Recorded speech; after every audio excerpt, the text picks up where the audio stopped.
Sie sind gefeuert. Das Musical. Du stimmst doch für mich, oder? Du willst doch nicht wirklich so ein lukratives Geschäft für ein Larifari-Singspiel opfern.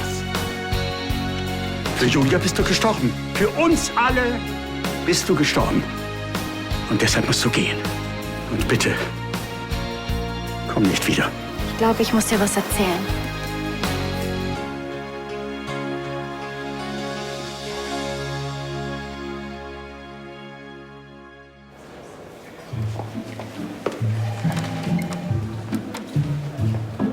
Wenn wir versagen, ist es kein unglücklicher Zufall, wie wir oft glauben. Kim, was soll das? Ich dachte, wir... Ich glaube, du hast ja was missverstanden.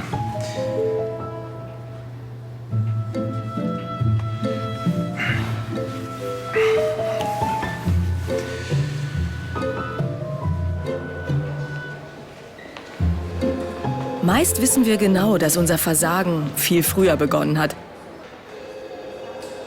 Aber wir hoffen trotzdem, dass wir noch etwas richten können, um das Schlimmste zu verhindern.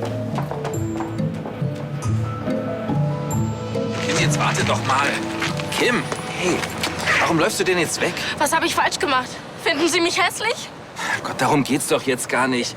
Hör zu, Kim, was auch immer du dir zwischen uns vorstellst, es wird nicht stattfinden. Kim!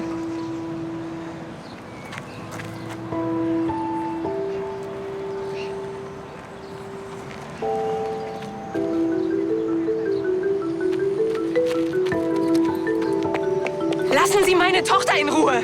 Ihre Tochter geht's gerade schlecht, wenn es ihr nicht aufgefallen ist. Sie hat gerade ihren Job verloren. Ich habe sie ein bisschen getröstet, wozu Sie offensichtlich nicht in der Lage waren.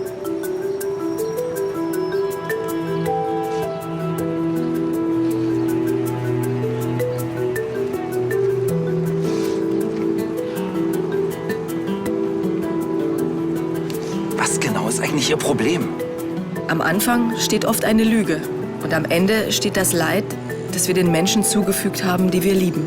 Wenn Ihnen jetzt nichts einfällt, dann gehen Sie verdammt noch mal an Ihren Job zurück und lassen Sie mich in Ruhe. Was?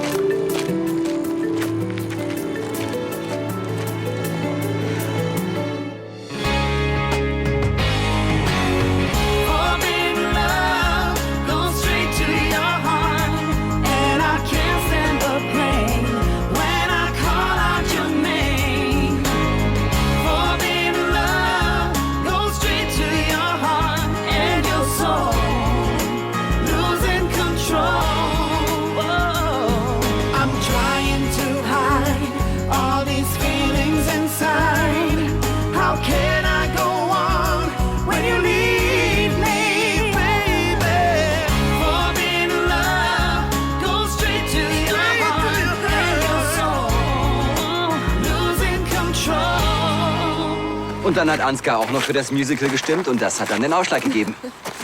Aber mit deiner Hagens, Helenas, Rebekkas und Tanjas Stimme hätten wir sowieso schon die absolute Mehrheit gehabt. Du hast doch gesagt, dass die 3 Frauen im Gremium für uns gestimmt haben, oder? Übrigens, ich habe noch 2 weitere Zusagen bekommen für die öffentliche Probe heute Nachmittag. Hagen hat für das Bauprojekt gestimmt. Und nicht dafür, dass wir den Zuschlag für das Musical bekommen? Er hatte wohl geglaubt, dass er damit eine höhere Rendite erzielt. Aber es muss ihm doch klar gewesen sein, dass ich damit mit ziemlicher Sicherheit die Hauptrolle verliere. Ja, nicht zwangsläufig. Und ob? Glaubst du etwa, dieser Fischer hätte mich engagiert, wenn seine Frau nur darauf wartet? Es ist doch jetzt völlig egal, was gewesen wäre. Wenn Fakt ist, wir haben uns gegen Sebastian durchgesetzt, auch ohne Hagens Stimme. Jetzt nimm das bitte nicht wieder persönlich. Hagen hat nur im Wohl der Firma gedacht. Dieses Katar-Projekt, das sah zugegebenermaßen solide aus. Aber er ist mein Mann. Und ich dachte, er steht hinter mir. Marlene, bitte. Ich brauche dich und deine volle Konzentration. Die Probe ist unsere Feuertaufe. Lahnstein Entertainment präsentiert sich erstmals einer breiten Öffentlichkeit. Und du bist das Aushängeschild von Lily Rose. Du bist der Star des Musicals. Tristan, bitte mach mir nicht noch mehr Druck. Ich appelliere nur an dich, dass du nicht die Chance deines Lebens wegwirfst, nur weil es zwischen dir und Hagen gerade mal nicht läuft.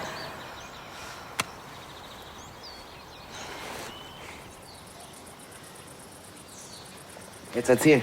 Wie war sie? Was genau willst du denn wissen? Was für ein Mensch Oma war. Und,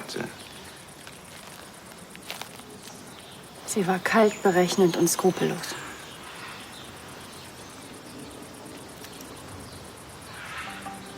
Sie hat doch bestimmt auch ihre guten Seiten gehabt. Ansonsten hätte Opa sich doch nie in sie verliebt. Natürlich konnte sie auch nett und charmant sein. Aber nur, wenn sie was von jemandem wollte. Das war alles nur Fassade. Sie hat immer nur an sich gedacht. Sie hat Dinge getan, die so viel Schaden angerichtet haben. Unverzeihliche Dinge. Sag mal, du kannst doch nicht einfach sagen, dass sie schlimme Dinge getan hat und das war's. Du musst das schon ein bisschen konkreter werden. Clarissa ist für den Tod meines Stiefvaters verantwortlich. Sie hat ihn genötigt, erpresst und schließlich in den Selbstmord getrieben.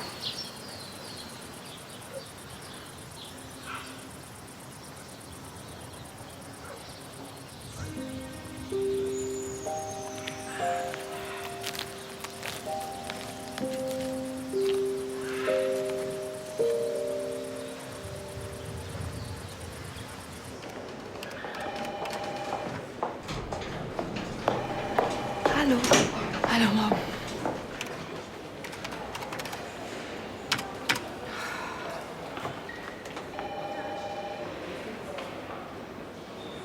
Kim ist also immer noch ein Thema. Wieso bringt sie dich so durcheinander? Was? Sie bringen mich doch nicht durcheinander. Ja, ist klar. Also was war los? Mein Gott, keine Ahnung. Irgendwie hat sie einen Narren an mir gefressen. Ja, klar. Und weiter? Hey, nichts weiter. Warum macht ihre Mutter dir auf offener Straße so eine Szene?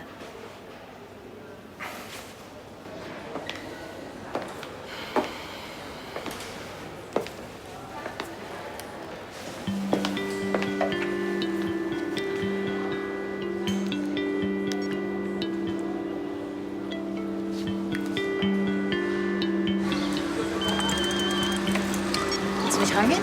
Meine Mutter, die will doch eh nur wissen, was im Aufzug war. Das geht sie gar nichts an.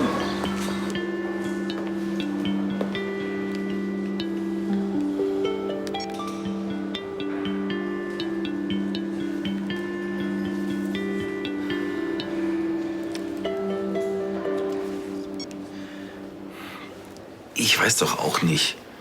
Ich meine, da steht sie eben im Aufzug vor mir, schaut mich mit großen Augen erwartungsvoll an. Irgendwie, als ob sie gedacht hätte, dass ich sie gleich küssen würde. Und? Hast du? Ja, natürlich nicht. Und jetzt bereust du das, oder was? Nein. Das ist ja das Komische.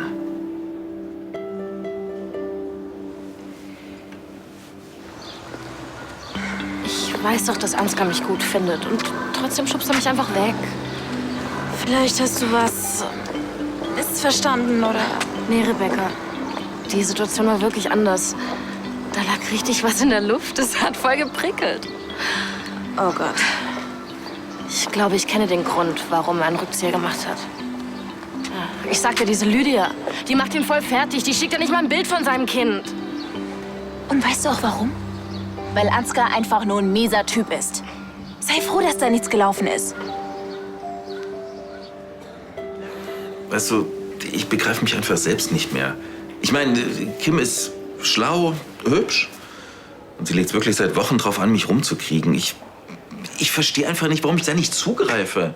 Na, lass mich mal überlegen. Skrupel? Ach nein, du ja nicht. Aha, sehr witzig. Ansgar, du... Ach, sie ist 17 und du bist... Was? Alt? steinalt. Du hörst dich echt an wie meine Mutter. Glaub mir, was immer du in Ansgar siehst, er ist es nicht. Ansgar kann auch nett sein und er findet mich gut. Das ist doch nur eine Masche von ihm. Er spielt nur mit dir. Kim, wirklich, lass die Finger von ihm. Am Ende geht's dir nur beschissen. Das werden wir doch noch mal sehen.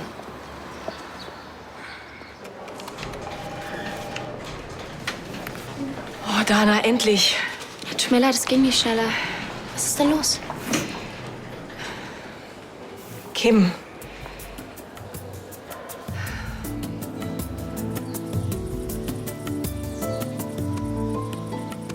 Christoph hat immer noch versucht, das Gute in Clarissa zu sehen. Aber irgendwann hat auch er begriffen, dass es ihr nur um Geld und Macht geht. Er hat sich von ihr scheiden lassen. Aber das hat Clarissa natürlich nicht akzeptiert. Aber sie konnte doch nichts dagegen machen. Clarissa hat immer Mittel und Wege gefunden. Sie hat ihn sogar zu einer zweiten Ehe gezwungen, um ihren Status zu wahren. Was für ein Status? Geld und so. Aber wie kann man jemanden zu einer Ehe zwingen? Clarissa wusste etwas über Caroline. Christophs neue Liebe. Und damit hat sie ihn erpresst. Irgendwann hat er alles verloren. Sogar Caroline. Clarissa hat sein Leben zerstört.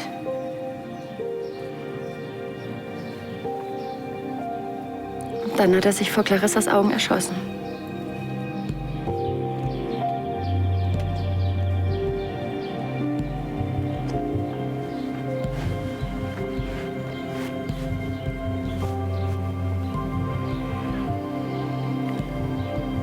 Tut mir leid, dass ich so gebohrt habe. Nein. Es war gut, dass wir geredet haben.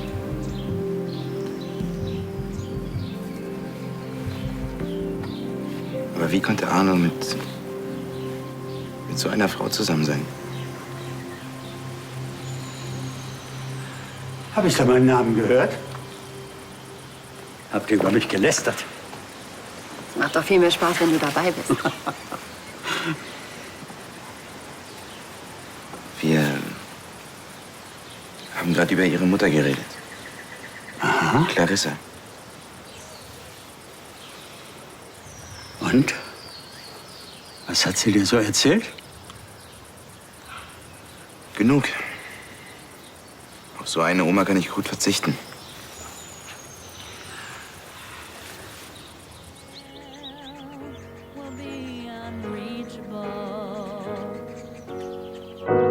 All I used to care about was fame. Forgot me and everyone around me. But the price I had to pay was that I became so lonely.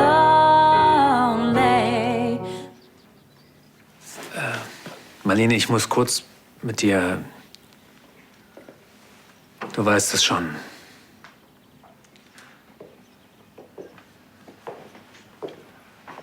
Hagen, wenn du nicht an mich glaubst, wieso sagst du mir das nicht einfach ins Gesicht? Natürlich glaube ich an dich.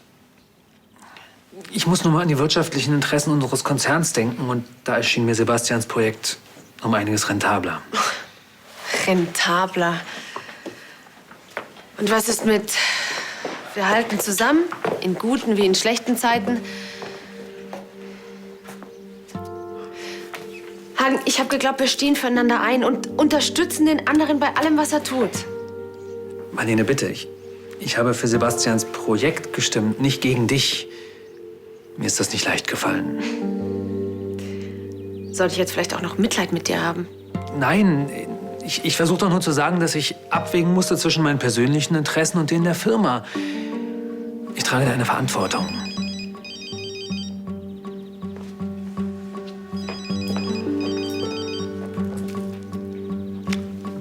Dana, hallo. Was ist mit Kim? Ja, ich komme natürlich sofort. Okay. Ja, bis gleich. Ich habe was in der Familie zu erledigen. Auch dafür trägt man nämlich eine Verantwortung.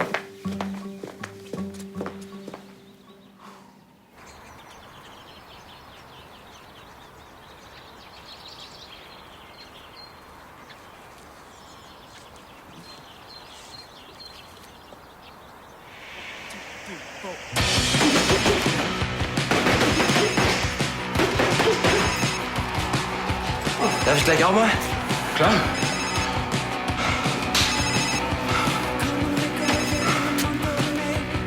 Handy. Ich weiß.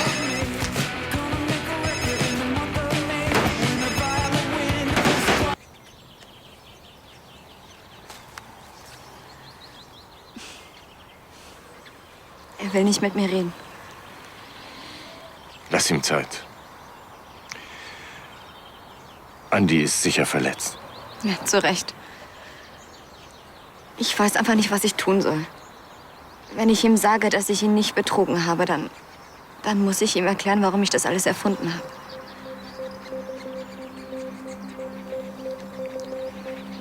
Du überlegst ihm, die Wahrheit zu sagen? Soll ich ihn denn immer weiter anlügen? Und du glaubst, dass er mit der Wahrheit umgehen kann? Ich weiß nicht, ob er das kann. Wie würdest du denn reagieren, wenn Elisabeth dir erzählen würde, dass sie Philipp halb tot gefahren und dann Fahrerflucht begangen hat? Ich weiß nicht mal, ob ich mir das jemals selbst verzeihen kann. Die ganze Zeit mache ich mir Sorgen um sie. Und denke, dass es ihr nicht gut geht. Dabei hat sie nur einen anderen. Helena. Philipp hat den Unfall gut überstanden. Es geht ihm gut. Die Sache ist glimpflich ausgegangen. Ja, für Philipp, Gott sei Dank. Und die Firma und unseren Ruf. Ich ertrage es einfach nicht, ihm jeden Tag ins Gesicht zu lügen. Was soll das schon für eine Beziehung sein? Ich kann verstehen, dass er mich verlässt. Aber es ist doch gar nicht sicher, dass er dir nicht verzeiht. Du hast ihm doch auch verziehen. Er wird darüber hinwegkommen. Ihr schafft das.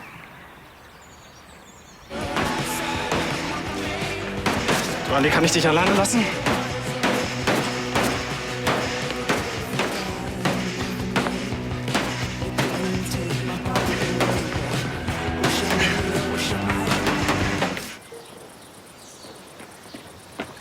So, ihr beiden. Ich muss los. Schon? Ja. Ich wollte vor der Arbeit noch beim Padre im Centro vorbeischauen. Na, das muss ja ein toller Typ sein. Ist er auch. Ohne ihn wäre ich wahrscheinlich immer noch sauer auf dich. Dann grüß ihn mal unbekannterweise. Mach ich. Bis später. Tschüss. Wie ist es denn gelaufen? Ganz gut. Du hattest recht. Es war falsch, ihm das alles so lange zu verschweigen. Immerhin geht's um seine Oma. Natürlich interessiert ihn das. War Jan auch ein Thema? Arno, bitte, ich werde nicht über Jan reden. Nicht mit Timo, nicht mit Ricardo, mit niemandem. Jan ist Vergangenheit. Ich habe keinen Kontakt zu ihm und das soll auch so bleiben.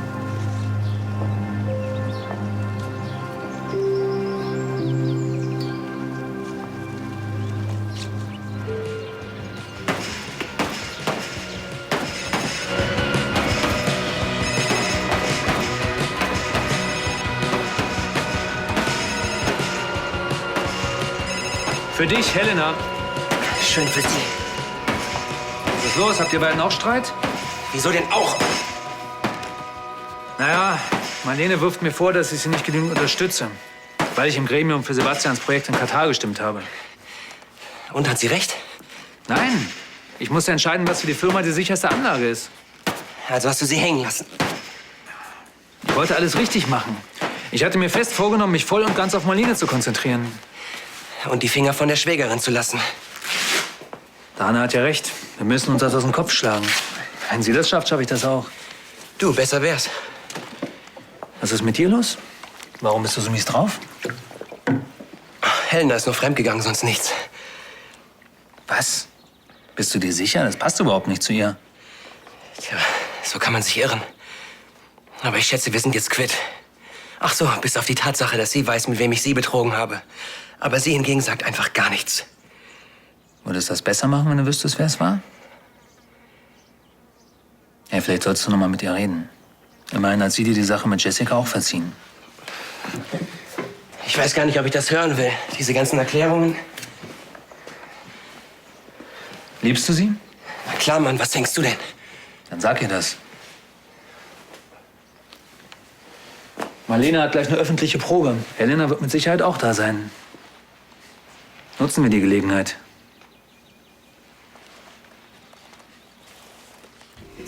Ich habe versucht, sie anzurufen. Ja, nichts. Sie geht einfach nicht ran. Wahrscheinlich will sie einfach mal ihre Ruhe haben. Schließlich ist sie gerade gekündigt worden. Ja, oder sie will nicht über Ansgar von Landstein reden und was da in dem Aufzug passiert ist. Vielleicht ist da in dem Aufzug gar nichts passiert. Ja, vielleicht. Mama, hör bitte auf, dir Sorgen zu machen. Ich bin mir sicher, das ist nichts mehr als eine typische Teenie-Schwärmerei. Und wenn Herr von Landstein das ausnutzt? Aber das hat er doch gar nicht nötig. Mama, der könnte ihr Vater sein. Und wenn Kim sich heimlich mit ihm trifft? Ich meine, schließlich hat sie mich in letzter Zeit öfter belogen. Habt ihr denn da irgendwas mitbekommen? Auf dem Schloss vielleicht? Nee, wir wissen da auch nicht mehr als du. Wen rufst du an? Kim. Wie, und bei dir geht sie jetzt ran, oder wie? Nee, das möchte ich immer geraten haben. Und was mit deiner Probe? Naja, ein bisschen Zeit ist ja noch und ich muss mich sowieso ablenken.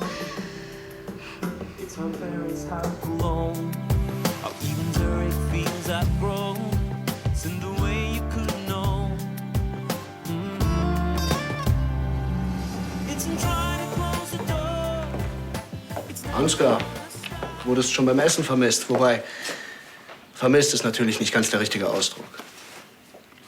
Tja, ich brauche eben auch mal ein bisschen Erholung. Jetzt, wo ich euch schon immer bei den Gremiumssitzungen ertragen darf. Ich hatte ja schon die Vermutung geäußert, dass du Marlene beim Einstudieren der Noten hilfst. Wäre doch schade, für so ein lukratives Projekt gestimmt zu haben, um dann mit ansehen zu müssen, dass es sich als der totale Flop erweist. Ach nein, was sehe ich denn da? Deine und meine Ex? Jetzt wird mal nicht unappetitlich, ja? Ich hatte ja keine Ahnung, dass du solche Sehnsucht nach ihr hast. So schade, dass das nicht auf Gegenseitigkeit beruht. Mensch, Ansgar, es muss bitter für dich sein. Da wird dein Kind geboren und du erfährst noch nicht mal was davon. Dabei hattest du dich doch so gefreut auf deinen kleinen Sprössling. Ach, bitte. Ich weiß doch ganz genau, wie gern du ein Kind mit Lydia gehabt hättest. Das glaube ich jetzt nicht. Deshalb hast du gegen mein Katar-Projekt gestimmt? Weil du eifersüchtig bist? Dazu gibt's doch wirklich nicht den mindesten Anlass. Immerhin hat Lydia mich benachrichtigt, nachdem das Kind zur Welt gekommen ist. Mensch, Ansgar, was ist denn los mit dir? Du lässt dir die Aussicht auf eine todsichere Rendite entgehen, nur weil deine Ex dich aus ihrem Leben gestrichen hat.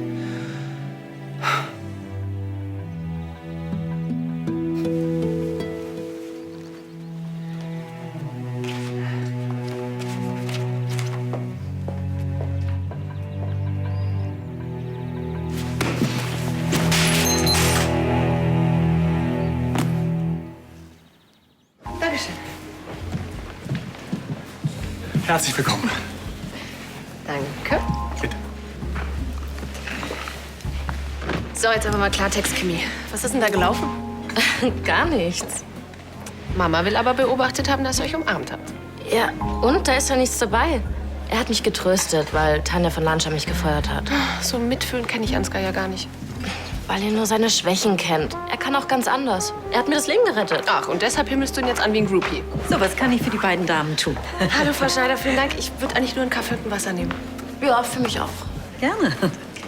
Ich habe gehört, Ihr VIP-Tisch im No Limits ist ein ziemlicher Erfolg. Ja, das läuft super. Da stehe ich allerdings so unter Beobachtung, dass ich, wenn ich mich mal wirklich in Ruhe unterhalten möchte, hierher komme. Ah, wie schön. Da habe ich auch was von der Künstlerin. Ja, danke. So, das war also eine rein freundschaftliche Umarmung. Und danach? Hat er danach irgendetwas versucht? Ich habe mich bei ihm bedankt, weil er versprochen hat, mir zu helfen. Helfen? Wobei denn? Er hat mir einen neuen Job angeboten.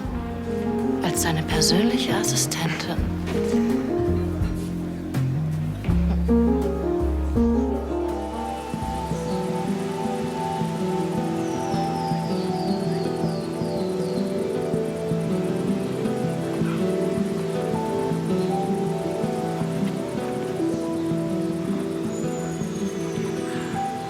Schöne Grüße von Ricardo.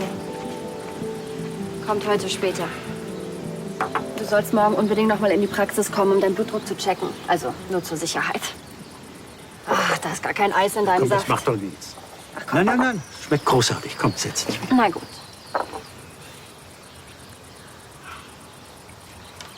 Julia, es tut mir leid, aber ich muss wieder davon anfangen. Es lässt mir einfach keine Ruhe. Meinst du denn wirklich, Timo wird sich mit dem zufrieden geben, was du ihm erzählt hast? Du hast ihn doch selbst gehört. Ich glaube, er hat verstanden, warum ich nicht über Clarissa reden will. Und er wird das respektieren. Außerdem glaube ich sowieso, dass er nur deshalb so in meiner Vergangenheit rumwohnt, weil du gerade da bist. Ach ja? Ja, früher war das alles nie Thema. Ach, wärst du lieber, du könntest doch mich aus deiner Erinnerung löschen. Ich Nein. kann ja auch abreisen. Nein, ich bin froh, dass du da bist. So war das nicht gemeint. Und ich mache mir Sorgen. Ich finde es wirklich richtig, reinen Tisch zu machen. Soll ihm alles sagen? Ja. Soll ihm sagen, dass ich mich in meinen Zwillingsbruder verliebt habe, weil meine Mutter mir 20 Jahre lang verschwiegen hat, dass es ihn gibt? Ja. Timo ist erwachsen. Er wird verstehen. Und soll ich ihm auch erzählen, dass ich es nicht mehr ausgehalten habe und nur deshalb einen anderen Mann geheiratet habe? Dass sein leiblicher Vater umgebracht wurde und Ricardo nicht sein Vater ist? Soll ich das? Gott, es war alles so gut. Warum schafft meine Scheißmutter das nach all den Jahren immer noch, mir das Leben zu versauen?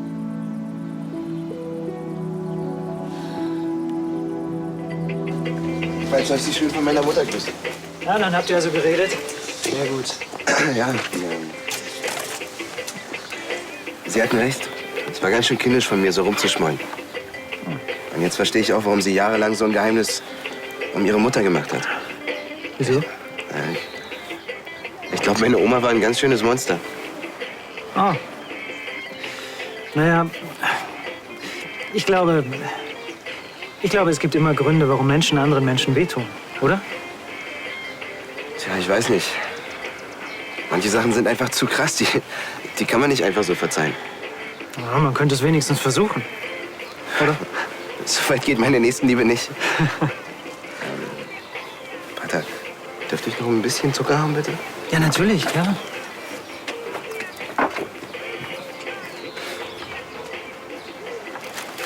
Meine Mutter war auch ein schwieriger Mensch. Eine Menge Fehler gemacht. Ja, bestimmt nicht so schlimme Sachen wie meine Großmutter.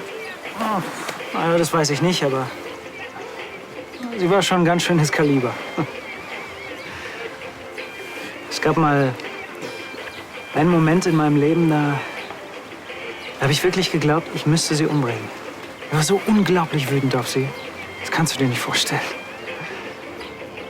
Aber ich konnte ihr verzeihen. Und danach ging es mir gut.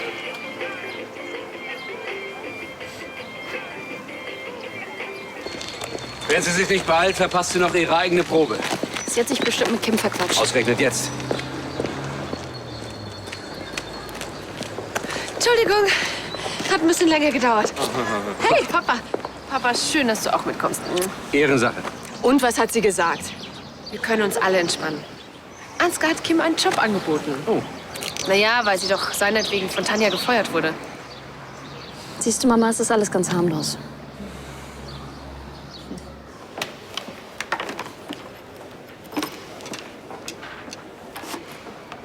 Tut mir echt leid für dich, dass du jetzt auf der Straße sitzt. Aber hey, frag doch mal im Schloss, die brauchen immer mal ein Dienstmädchen. Ich hab's nicht nötig, für die Landsteins zu arbeiten. Ich gehöre ja gewissermaßen zur Familie. Ja, allzu nah kannst du der Familie ja nicht stehen, sonst hätte dich die Chefin wohl kaum rausgeworfen, oder? Aber hey, das war doch klar, dass du nicht das Format besitzt, um mit den ganz Großen mitzuspielen. Ich werde bei den ganz Großen mitspielen. Verlass dich drauf.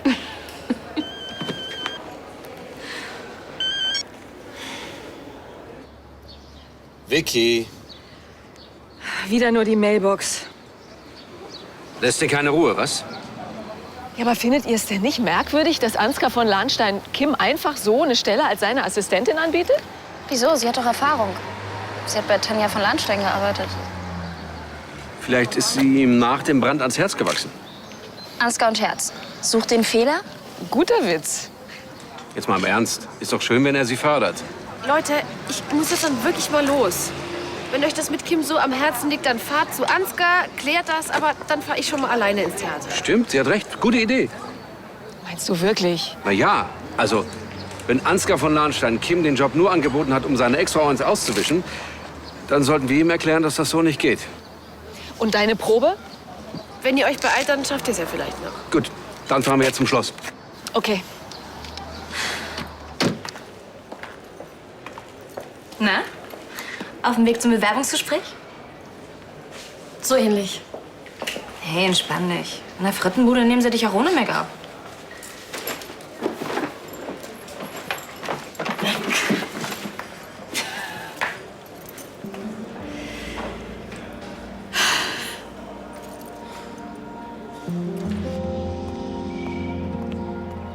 Die Journalisten bekommen noch ein paar Informationen über Thema, Genre, Musikfarbe von Lily Rose und dann werde ich noch ein paar Worte über die internationale Vermarktung verlieren. Und dann kommst du. Hey, Tristan, das ist wirklich nicht böse gemeint, aber bevor ich da raus muss, kann ich da noch einen Moment für mich haben? Willst du ganz alleine sein? Nein, du darfst natürlich bleiben. Bin schon weg. Danke.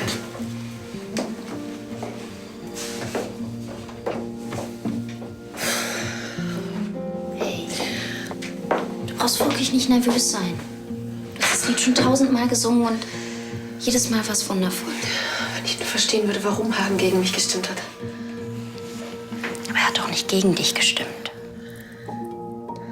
Er glaubt, ich bin nicht gut genug. Deshalb hat er gegen das Musical gestimmt, weil er glaubt, ich schaff das nicht. Das glaubst du doch jetzt nicht wirklich. Wir haben uns vorhin gestritten. Ich habe ihn einfach stehen lassen. Er hat noch nicht mal angerufen. Ja, wahrscheinlich ist er noch nicht dazu gekommen. Dana, irgendwas stimmt nicht mit ihm. Das denke ich mir schon seit ein paar Wochen. Er ist mit seinen Gedanken so weit weg. So weit weg von mir. Und deshalb ist mir diese Lüge rausgerutscht. Mhm. Okay, also ich fasse noch mal zusammen. Weil deine Mutter denkt, wir beide hätten was miteinander. Mutter und meine Schwester. Aha, okay, also weil deine Mutter und deine Schwester denken, wir beide hätten was miteinander, hast du behauptet, ich hätte dir einen Job als meine Assistentin angeboten. Ja, irgendwie musste ich erklären, was wir da im Aufzug... Also, dass wir uns fast geküsst hätten. Meine Mutter schlägt ja schon Alarm, wenn sie nur ihren Namen hört. Was hätte ich denn machen sollen? Ja, das habe ich gemerkt.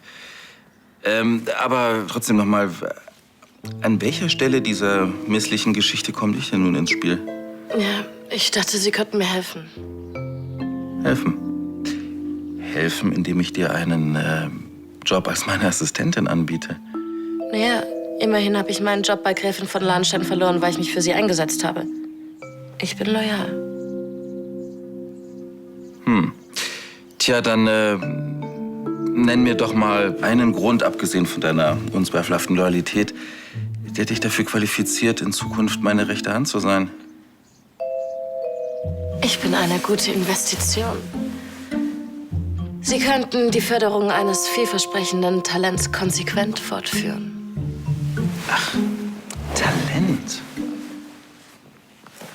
Und ich sehe verdammt gut aus. Ach. Und was noch?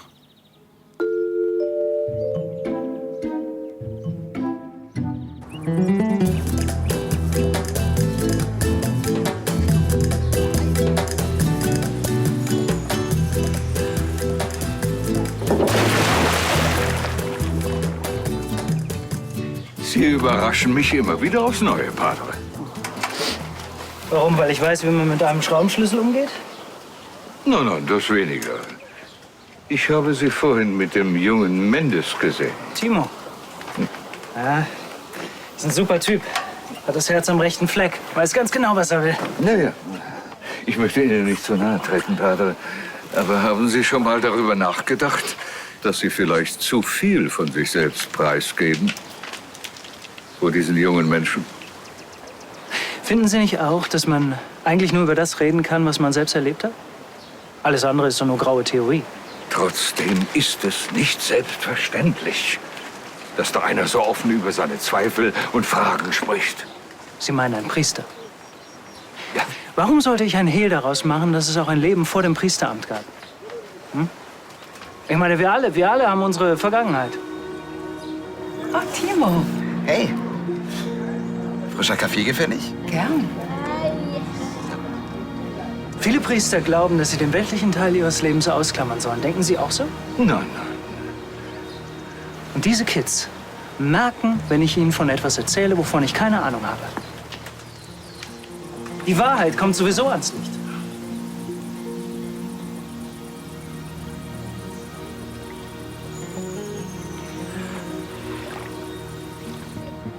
Darf ich auch so eine? Ich glaube nicht, dass es deiner Mutter recht wäre. Meine Mutter ist total cool. Rauchen ist eine hässliche Schwäche. Gewöhn dir das bloß nicht an. Und ich will nicht dafür verantwortlich sein. Ich glaube, Sie und meine Mutter würden sich gut verstehen. Sie sind sich ganz schön ähnlich. Schade, dass Sie sich noch nicht kennengelernt haben. Aber das lässt sich ja ändern. Wie meinst du das? Sie können uns ja mal besuchen kommen.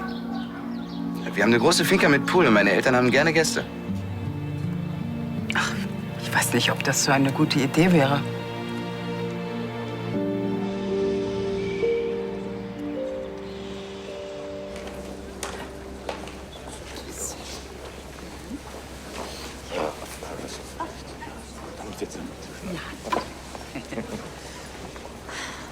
Wow. Wer weiß? Vielleicht wird aus deinem Bruder ja doch ein erfolgreicher Geschäftsmann. Und es ist gut, dass ich ihm meine Stimme gegeben habe. Mhm.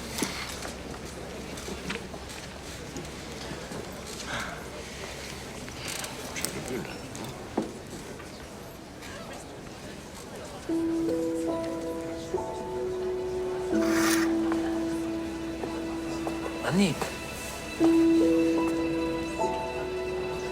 Warum setzt du dich nicht zu ihr? Warum bist du nicht backstage bei Marlene? Um sie noch nervöser zu machen, als sie sowieso schon ist? Hagen liebt dich. Das weißt du doch. Tut er das? Natürlich. Und warum hat er dann gegen das Musical gestimmt? Er musste eine Entscheidung fällen. Und die ist ihm sicherlich auch nicht leicht gefallen. Katja schien ihm lukrativer. Ja, das weiß ich ja. Das hat er mir schon vor der Abstimmung gesagt. Trotzdem. Ich habe ihn gebeten, für das Musical zu stimmen. Für mich. The Lost Love of Lily Rose ist somit die erste Produktion von Lahnstein Entertainment. Eine Mitglied der Lahnstein-Gruppe. Wir holen dieses Musical nicht nur erstmals nach Deutschland. Es ist uns auch gelungen, die internationalen Rechte zu erwerben. Und wir sind überzeugt davon, dass es hier mit dem gleichen Erfolg laufen wird wie in den vergangenen Jahren am Broadway. Darf ich Ihnen nun den Star des Abends vorstellen? Lassen Sie sich von Ihrer Stimme verzaubern und begrüßen Sie mit mir Marlene von Lahnstein.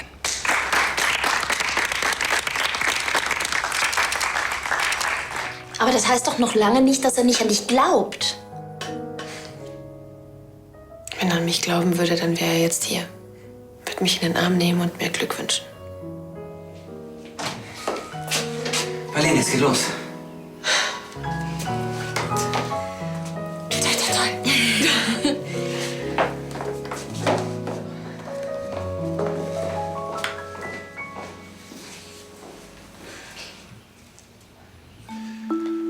Und du bist dir sicher, dass du mir diesmal nicht wieder aus den Latschen kippst? Sie würden mich doch mit Sicherheit auffangen. Oder? Na dann, cheers. Heißt das, ich habe den Job? Ja, ich denke, du hast den Job. Danke. Und ich denke, du hast wirklich Potenzial. Das habe ich Ihnen doch gesagt. Ja, offensichtlich machen sich unsere Pokerstunden bezahlt. Ich meine, zu behaupten, ich hätte den Job angeboten, das war kreativ. Ich kann sehr kreativ sein. Und ich möchte eine Menge von Ihnen lernen.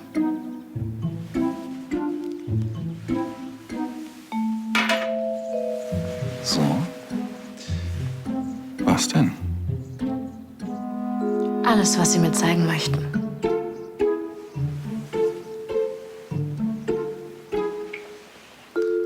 Alles? Alles.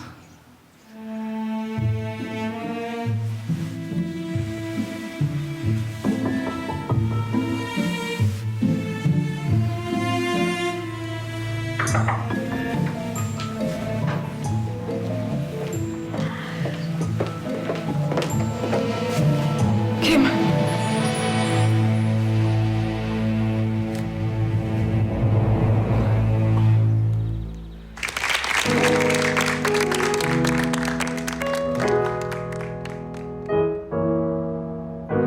I wish I could hold you once again. I wish you would just reach out your hand.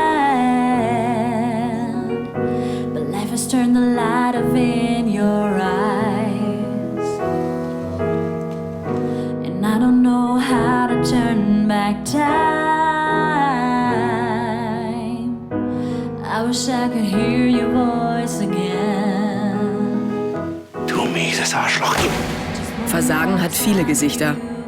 Man versucht etwas zu retten, was schon längst verloren ist. Und erkennt zu spät, dass man zu lange an einer Lüge festgehalten hat. Insane. Will I get through this pain? Now life has taken you away, and we won't get another chance. Don't leave me here alone. Please stay and take my hand. You were so close, but still unreachable. You left me alone, and it's unspeakable. The pain I feel is unbearable. Now the world we've built will be unreachable.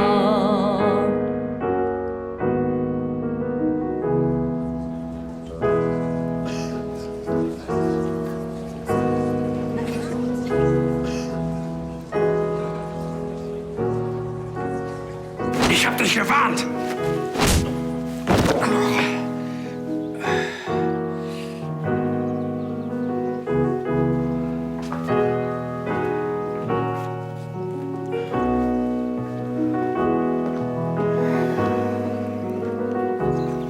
Ich will zu Ansgar. Das kommt überhaupt nicht in Frage. Ich verbiete dir den Kontakt mit ihm. Du kannst mir gar nichts verbieten.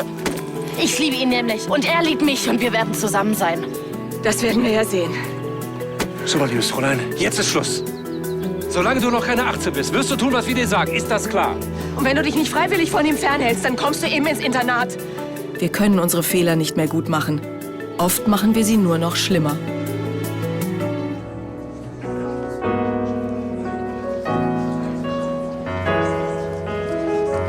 Wirklich eine sehr gute Investition. Wenn wir unser Versagen erkannt haben, ist es meistens schon zu spät.